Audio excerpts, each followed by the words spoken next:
नमस्कार बालमित्र मैत्रिणींनो, माझे नाव श्रीमती नंदा विजय सावंत, सहाय्यक शिक्षिका महाराणी सईबाई विद्या मंदिर मालाड पूर्व.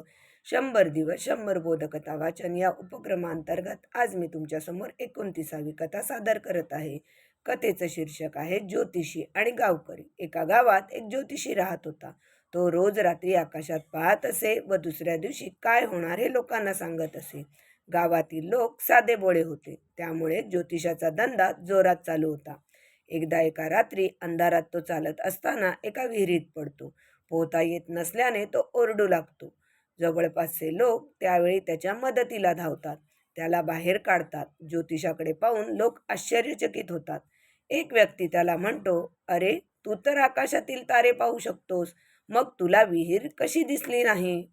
त्यावर दुसरा व्यक्ती म्हणतो, आकाश बघून तू तर लोकांचं भविष्य सांगतोस, मग तूच या विहिरीत कसा काय पडलास?